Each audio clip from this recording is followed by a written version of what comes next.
Hello and welcome back to the channel and welcome to episode 15 of my sub setup series.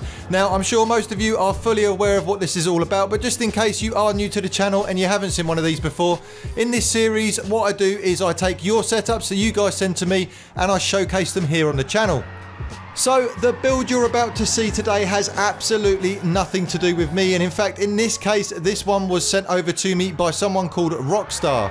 It's an interesting mix because Rockstrr's actually gone for two different types of tyre compound on the one car, opting for a medium setup on the back versus a hard setup on the front.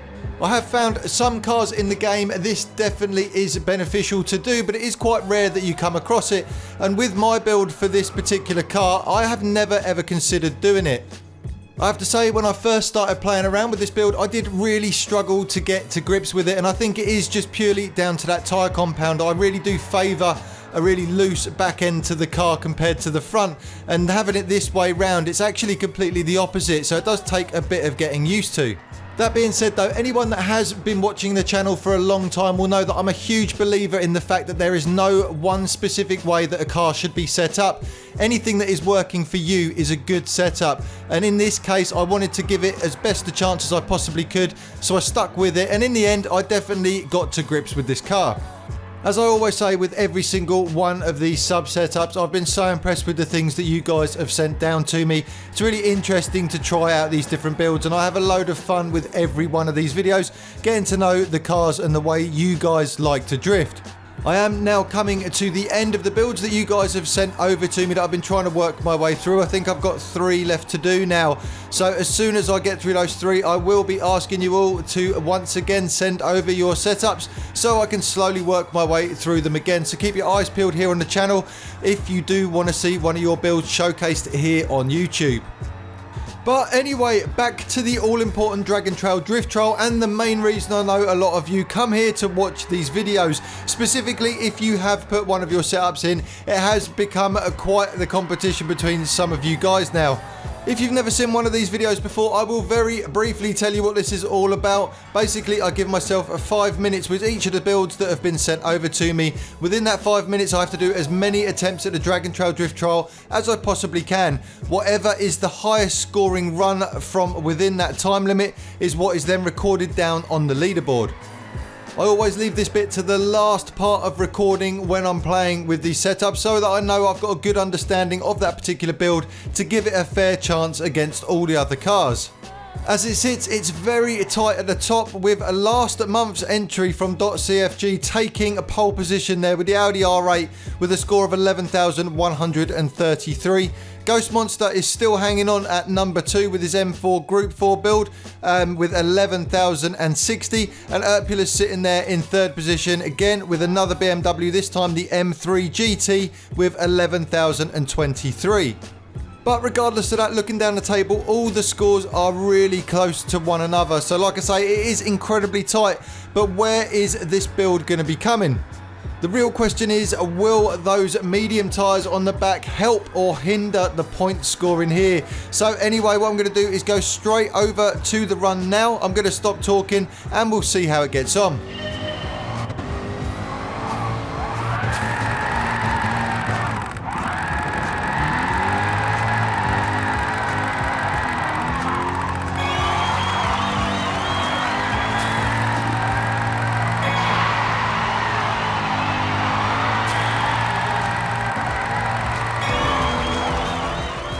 There we have it. As you can see, definitely not my finest hour there coming out of turn number 2. That was definitely a little bit sketchy. However, that is the best run that I got within the 5 minutes. I have to say the car wasn't overly consistent throughout the runs either, but it's probably just me using this particular build. However, we got a very respectable score there of 10,816 points. And if we transfer that straight over to the leaderboard, you'll see that actually puts Rockstrr in 9th position, which doesn't sound great. However, when you take into consideration the difference between 9th position there and the 1st position is only around 300 points, there is nothing in it, and I think moving forward it is going to be really hard to crack that top spot. It's going to definitely take something very special. All that being said though, congratulations to you Rockstrr. That's still an incredibly respectable score and you could definitely hold your head very high. As always, I would like to say a massive thank you to you for taking your time to put this build together and send it over for me to try out. I've had a load of fun trying to get to grips with it and really work this car out, and I always appreciate a bit of a challenge as well, and this has been both of those things. So what I'm going to do now is what I always do with these videos, and that's take you straight over to the setup that Rockstrr actually sent me. So if any of you guys out there fancy giving this one a go, you can. All I ask is that you use the comment section down below to let Rockstrr know exactly what you think of this build, whether you've got along with it or if you've faced any challenges at all. Okay, so this is the setup that Rockstrr sent over to me. Now for this one, it's quite nice. You won't need any mileage points at all. He's left the power level there on level 1. Just take it to the top to 109% there, and that's going to leave you 590 brake horsepower. With a weight reduction, he's done the same there, so leave that on level 1. Just drop it as far as you can though this time to 95%, and that's going to leave you 1,567 kilograms. Traction control for this build is set to 0. Now this is what I was talking about before. I've gone crazy with my cursor here. Hold on one sec. We've got comfort hard tyres on the front, but you need to be making sure you've got mediums on the rear. Now brake balance is set to 0. With the ride height, he's just dropped it as far as possible, so 105 on the front and 110 on the rear. Natural frequency on the front is set to 1.6 and on the back it's 1.75. Anti-roll bar on the front is set to 4 and 8 on the rear. And we've got 62 and 62 for the compression and 88 and 88 for the rebound. Camber angle on the front is set to 3 and it's 1 on the back. Toe angle on the front is set out a long way, so 0.65 and it's in 0.35 on the rear. Downforce you can't adjust for this build, so just ignore that. With the differential, it's set to fully customised and he's gone for 10, 40 and 20.